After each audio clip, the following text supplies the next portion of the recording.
They say kings are remembered for what they build, but some are remembered for what they destroy, their kingdoms, their families, and even themselves. In the grand halls of Madrid's royal palace, there once lived a man whose sins became so vast, so vile, that they outlived him by centuries. He called himself defender of the faith. The church called him God's chosen ruler, but history remembers him as something else entirely, a predator in a crown whose every breath was poisoned by lust, whose every act was a betrayal of the people he swore to protect. And when death came for him, it didn't arrive as a swift royal passing. It came as a slow, merciless rot from within, a fitting executioner for a king who spent his life rotting in spirit long before his body followed. The Palace of Madrid was suffocating in silence. Curtains were drawn tight, blocking the late September light, as though even the sun wished to turn its face away. Inside the royal chambers, King Ferdinand VII lay sprawled in his bed, his once proud frame shrunken and trembling. His breath came in ragged bursts, and the air was thick with the sickly sweet stench of infection. Syphilis had claimed him, contracted in the shadows of brothels and hidden chambers. Carried home from nights of excess, the sores on his body wept through the linen sheets, and his moans echoed down the stone corridors, bouncing off gilded walls that had witnessed decades of cruelty and corruption. The royal physicians circled him like carrion birds, but their hands were powerless. They could not name the disease aloud. To do so would be to strip the king bare before God and country, to admit that the so-called guardian of Catholic morality was dying from the wages of his own vice. But this was not simply the story of a man who lost his life to disease. It was the story of a boy who was raised among vipers, who learned early that power meant indulgence, and whose throne became the altar upon which he sacrificed his country. To understand the full measure of Ferdinand's depravity, we must return to the beginning, before the crown, before the rot set in, to the childhood that shaped him into the most perverted monarch Spain would ever know. Ferdinand was born on October 14, 1784, into a Spain still ranked among Europe's great powers, though the cracks in its empire were already beginning to show.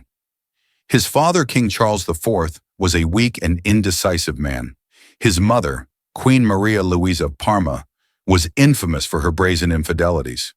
The most prominent of her lovers was Manuel Godoy, a commoner turned prime minister whose hold over the royal family was so complete that many whispered he was the true ruler of Spain. In such a court, morality was a costume worn only for public display. Behind closed doors, the palace was a theater of seduction, betrayal, and whispered deals made over candlelit suppers.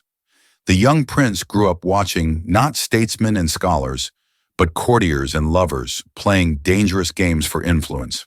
By the age of 10, Ferdinand had already begun to reveal a nature far darker than that of an ordinary spoiled heir. Servants whispered about his cruelty, how he delighted in tormenting animals, stringing up cats for sport, or forcing palace staff into degrading spectacles purely for his amusement. His tutors, alarmed by his behavior, tried to instill discipline, but those who dared to oppose him were swiftly dismissed, their positions taken by more compliant faces. He absorbed none of the refinement expected of a prince. While other heirs to European thrones studied philosophy, history, and the art of war, Ferdinand rejected learning outright. He scorned literature, scoffed at art, and cared nothing for the affairs of state. His passions lay elsewhere, namely in peering through hidden holes in palace walls, spying on the private acts of courtiers and servants.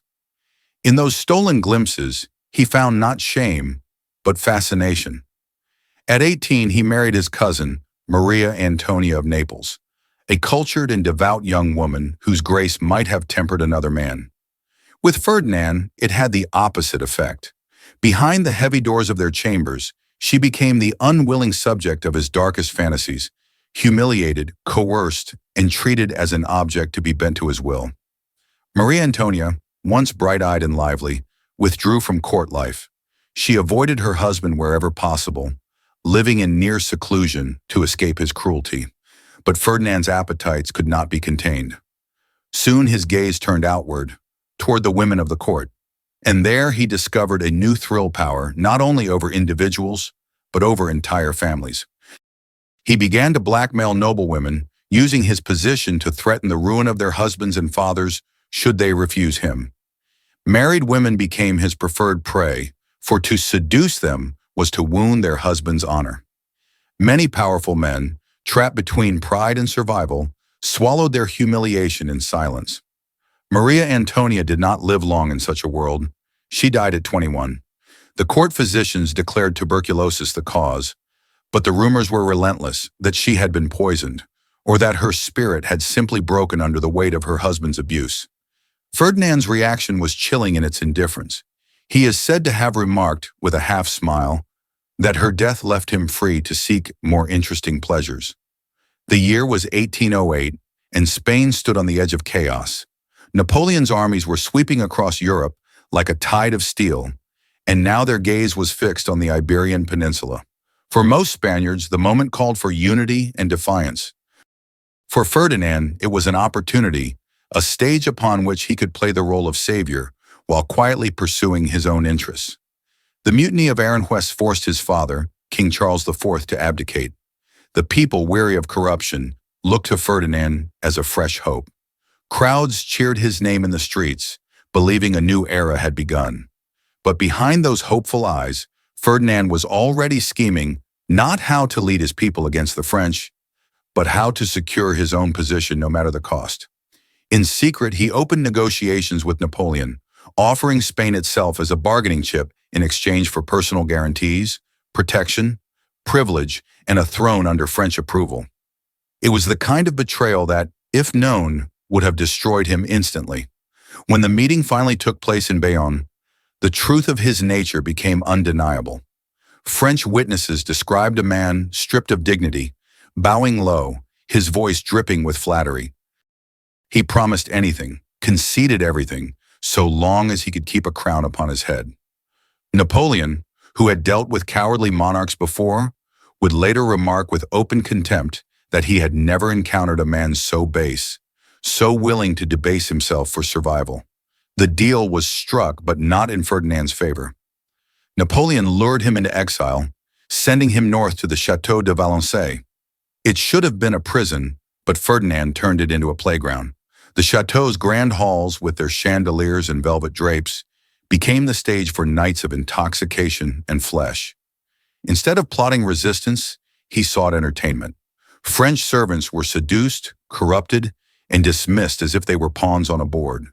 Spanish exiles joined him in these feasts of indulgence orgies that stretched until dawn, the air heavy with wine, perfume, and the murmurs of shameful laughter.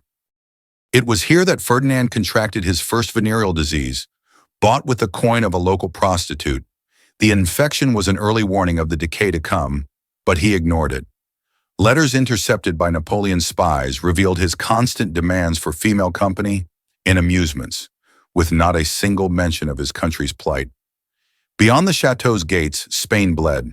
Villages burned, soldiers fell, and the people rose in desperate uprisings. Inside, their supposed king lay in silk sheets, drunk on wine and the illusion that he was untouchable. When Napoleon's power began to waver, Ferdinand was allowed to return to Spain in 1814. The streets once again filled with cheering crowds, thinking at last the nightmare was over. But what they welcomed home was not a liberator. It was the same predator, now armed with renewed authority and a taste for absolute control. One of his first acts was the restoration of the Spanish Inquisition. Not out of faith, but out of calculation. The Inquisition's courts gave him the power to accuse anyone of heresy, and more importantly, to bargain with that accusation. Families could be ruined overnight or saved if they offered what the king desired most. Many women facing the ruin of their fathers, brothers, or husbands found themselves coerced into private audiences that were nothing more than traps. In 1816, Ferdinand took a second wife, Isabella of Braganza, a 19-year-old Portuguese princess, her marriage a political trade. By now 32 and already deeply corrupted, Ferdinand subjected her to humiliations that eclipsed even the cruelty shown to Maria Antonia. The Spanish court under his rule became an open market for moral compromise. Ministerial appointments were granted not for ability, but for the willingness of a man to offer his wife, sister, or daughter to the king. Those who refused found themselves stripped of power, wealth, and status. Ferdinand's depravity expanded into an organized system. He maintained an unofficial harem inside the palace, women whose titles and positions existed solely to cloak the reality of their purpose. They were displayed like treasures when he wished to flaunt his power, then discarded when he grew bored. What shocked even the jaded courtiers of the time were his obsessions with public humiliation. Intimacy was not enough. It had to be transformed into performance. He would force his victims into acts designed to degrade, all while being observed by carefully selected onlookers. To Ferdinand, shame was the purest form of control. Isabella of Braganza's life ended much as Maria Antonia's had, young, broken, and under a cloud of suspicion. In 1818, she died displaying signs of severe trauma and deep depression. Years later, her confessor revealed that she had prayed for death to escape the torment of her husband's hands. Ferdinand's reaction was as callous as ever. Within months, he was married again, this time to Maria Josepha Amalia of Saxony, barely 20 years old and utterly unprepared for the darkness awaiting her. Maria Josepha Amalia of Saxony arrived at the Spanish court in 1819, a young bride of just 20.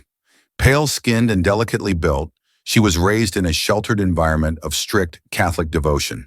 She believed, perhaps naively, that her role as queen would be one of dignity and moral duty.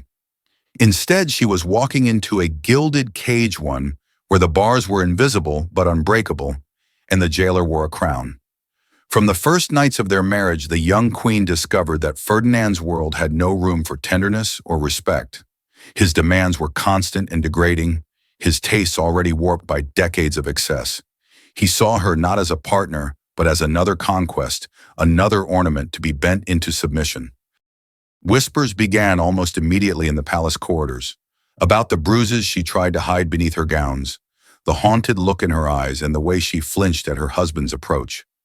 Servants noticed that she spent long hours in prayer, her voice trembling as she whispered to the Virgin for deliverance. Her suffering lasted barely 2 years. In 1821, Maria Josepha was dead. The official cause was left vague, buried under layers of ceremony and silence. But those closest to her suspected the truth, that her body, like those of Ferdinand's previous wives, had been driven past its limits, both physically and spiritually, until it could endure no more. If Ferdinand felt any grief, he hid it beneath layers of indifference. The king had learned long ago that death was merely an inconvenience, an empty space in his bed that could be filled with another body. And by the dawn of the 1820s, he no longer bothered with the pretense of marriage to legitimize his appetites. It was during this decade that his depravity reached its zenith. He surrounded himself with dozens of mistresses, a rotating cast of women drawn from every corner of society. Noble women, the wives of military officers, the daughters of ministers, none were safe from his reach. Even the sacred walls of convents could not shield their occupants from him. His obsession with nuns was more than mere lust. It was about desecration. To force a woman who had dedicated her life to God into breaking her vows was, for Ferdinand, the ultimate assertion of power. Some he lured with promises of protection and wealth. Others he trapped through blackmail, using the Inquisition's shadow to threaten ruin. But his most disturbing fixation was reserved for virgins. In Ferdinand's mind, their innocence was the most valuable prize a man could claim. He began offering vast sums of money to anyone who could deliver an untouched young woman to his chambers. The temptation proved too much for some of Spain's poorest families. Driven by hunger, they sold their daughters to the king, sending them into the palace knowing full well what awaited them. In these exchanges, the line between monarchy and marketplace vanished. For many in the court, loyalty was measured not in service to the crown, but in how willing they were to provide the king with fresh prey. Those who refused paid the price, titles stripped, fortunes confiscated, and reputations shredded by whispered accusations of treason or heresy. While Ferdinand's nights were filled with indulgence, his days were spent ignoring the crumbling state of the realm. Spain's once mighty empire was disintegrating. Across the Atlantic, colony after colony declared independence. Mexico, Colombia, Peru, Argentina, all gone in rapid succession. Each loss cut deeper into the kingdom's wealth and prestige. The economy, already weakened by years of mismanagement, collapsed further under the strain. Bread became scarce in cities that had once been bustling centers of trade. Peasants rioted in the countryside, and entire communities starved. But in the royal palace, the wine still flowed, the silks still rustled, and the moans from the king's private chambers drowned out the cries of his people. By 1829, Ferdinand faced a new and pressing problem. Despite his many liaisons, he had no heir. Without a son or daughter, the throne would pass to others, threatening the continuation of his bloodline. And so, with his body already marked by illness, he set out to marry again. This time not for pleasure, but for survival. His fourth and final bride was Maria Cristina of Bourbon II Sicilies, a young woman of 23 with clear eyes and an unshaken posture. But even she could not have known the depths of the man she was marrying. What spared her from the fate of Ferdinand's earlier wives was not the king's restraint. It was his failing health. Years of disease and excess had begun to dismantle his body from the inside out. Syphilis gnawed at his mind, clouding his thoughts with confusion and paranoia. His physical strength waned, leaving him too feeble to pursue his cruelty with the vigor he once had. By the time Maria Cristina entered the royal palace in 1829, Ferdinand was no longer the commanding figure he once pretended to be. His once round face had hollowed, his eyes, once sharp and predatory, were clouded and restless.